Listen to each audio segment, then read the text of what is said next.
જૂનાગઢના વિસાવદર ભેસાણ અને ગ્રામ્ય વિસ્તારોમાં બિસ્માર રસ્તાઓથી ગ્રામજનો પરેશાન છે। આ મામલે પૂર્વ ધારાસભ્ય હર્ષદ રીબડિયાએ માર્ગ અને મકાન સ્ટેટ તેમજ પંચાયત વિભાગને પત્ર લખ્યો છે। બિસ્માર રસ્તાઓથી સ્થાનિકોને ભારે હાલાકીનો સામનો થતો હોવાનું જણાવ્યું છે અને તાત્કાલિક સમારકામની માંગ કરી છે। વિસાવદર ભેસાણ તેમજ જૂનાગઢ ગ્રામ્ય વિસ્તારમાં સતત વરસાદ પડવાથી ડામર રોડમાં ખૂબ મોટા ખાડાઓ પડ્યા છે। લોકો હેરાન પરેશાન થાય છે। તો મેં એવી પત્રમાં એને વિગત આપી છે કે આપણો અહીંયા ખંભાળિયા વિસાવદર તાલુકાનો ખંભાળિયાની અંદર માર્ગ મકાન સ્ટેટ વિભાગનો ડામર પ્લાન્ટ છે। એ ડામર પ્લાન્ટ તાત્કાલિક ચાલુ કરીને માર્ગ મકાન પંચાયત તેમજ સ્ટેટ વિભાગના જે કોઈ રસ્તા છે એમાં મજબૂતાઈથી ડામરના પેચ થાય અને રોલર ચાલુ હોવું જોઈએ। લાફાકાંડ મામલે ધારાસભ્ય ચૈતર વસાવાના કોર્ટે જામીન રદ કર્યા છે, પરંતુ ફરિયાદીએ એક ઓફર કરી છે જેનાથી ધારાસભ્યને રાહત મળી શકે છે। તાલુકા પંચાયતના પ્રમુખ સંજય વસાવાએ પત્ર લખ્યો છે કે મારી સાથે જે થયું એ અને સાગબારાના પ્રમુખ ચંપાબેન વસાવા સાથે જે કર્યું તે અંગે ચૈતર વસાવા જાહેરમાં માફી માંગે તો હું કેસ પાછો ખેંચવા તૈયાર છું। જો કે ફરિયાદી સંજય વસાવાએ પત્ર લખવાની વાત પર પણ ખુલાસો કર્યો। આ એક સરકારી ઓફિસમાં બનેલ એક સત્ય હકીકત છે। એને સમાજ સાથે કોઈ લેવા દેવા નથી, પરંતુ આમ આદમી પાર્ટીના કેટલાક નેતાઓ દ્વારા આખો મુદ્દો ડાયવર્ટ કરવામાં આવે છે, એટલે મારે આ પત્ર લખવાની ફરજ પડેલ છે। ચૈતરભાઈ જો માફી માગશે તો હું 100% આજે મીડિયા સમક્ષ કહું છું, 100% હું એમને માફ કરવા તૈયાર છું। પણ મારી એક શરત છે। અમારા મહિલા આગેવાન તાલુકા પંચાયતના પ્રમુખ શ્રીમતી ચંપાબેન વસાવાનું જે અપમાન અને ગાળાગાળી કરવામાં આવી છે, તો મારી માતા બહેનો દીકરીઓની વચ્ચે આવે ચૈતરભાઈ અને માફી માગે, હું તે જ મિનિટે આ કેસ પરત ખેંચવા તૈયાર છું। એ વિષયને લઈને જો ચૈતરભાઈ વસાવા જાહેરમાં આવીને માફી માગશે તો હું તે જ મિનિટે એમને માફ કરવા તૈયાર છું। અમરેલીનો અતિ જર્જરિત ઠેબી બ્રિજ રાતોરાત બંધ કરી દેવાયો છે। બ્રિજ પર માટીના ઢગલા કરી દેવાયા છે। ડાયવર્ઝનનું કોઈ બોર્ડ પણ ન લગાવતા વાહન ચાલકોને હાલાકી પડી રહી છે। રૂટ ડાયવર્ઝન કે વાહન ચાલકો માટે સૂચના આપતા બોર્ડ પણ લગાવ્યા નથી। કાર ચાલકો યુટર્ન મારી અને ફરીને જવા મજબૂર છે। ડાયવર્ઝનની વૈકલ્પિક વ્યવસ્થા વગર જ તંત્ર દ્વારા બ્રિજ બંધ કરી દેવાતા ભારે હાલાકી નડી રહી છે। બ્રિજના બીજા છેડે ખેડૂતોની જમીન આવેલી હોવાથી ખેડૂતોમાં રોષ છે। સ્કૂટર ચાલકો જીવના જોખમે બ્રિજ પરથી પસાર થાય છે। ડાયવર્ઝનનો ક્યાંય બોર્ડ કે નથી કોઈને કઈ જાણ। અત્યારે અમે આવ્યા ત્યારે ખબર પડી કે આ પુલ તો બે બાજુથી બંધ કરી દીધો। અહીંથી જવાનો ક્યાં ગામચેરી અને દામનગર નીકળવાનો? એટલે આ એને આટલી હદે આવું બધું ના હોય। કમસે કમ બાયપાસ ઉપર તો જાણ કરો કે ડાયવર્ઝનનો બોર્ડ મારો, ડાયવર્ઝનનો રસ્તો ક્યાં જાય ઈ તમે કોકને જાણ કરો।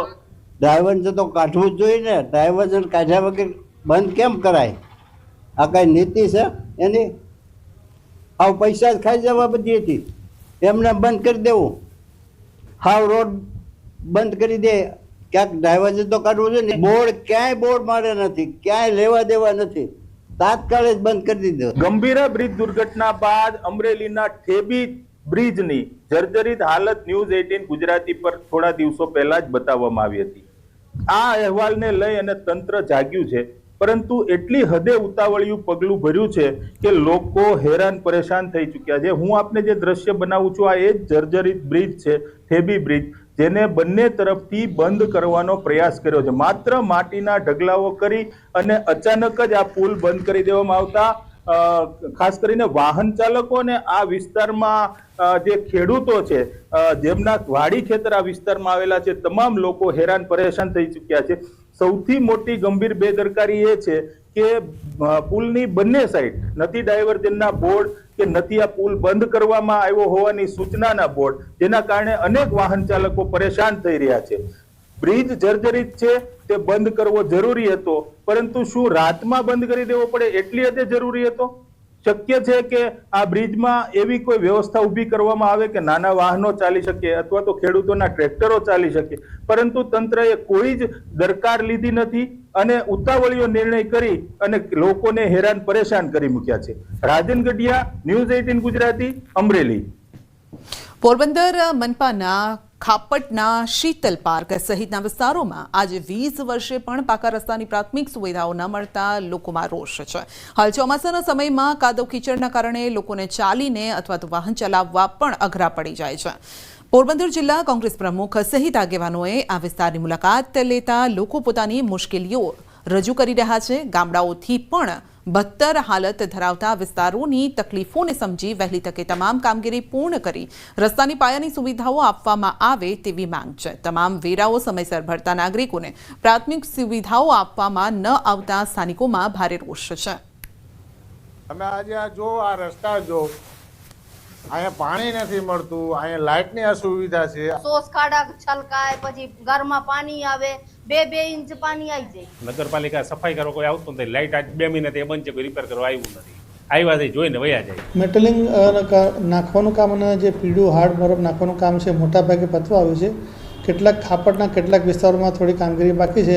1-2 દિવસમાં આપણે પૂરી કરી દઈશું. અને સાથોસાથ સિટીમાં પણ કેટલીક જગ્યાએ રસ્તાઓમાં જે ખાડા પડ્યા છે એ પણ કામગીરી આપણે 2 દિવસમાં પૂરી કરનાર છીએ.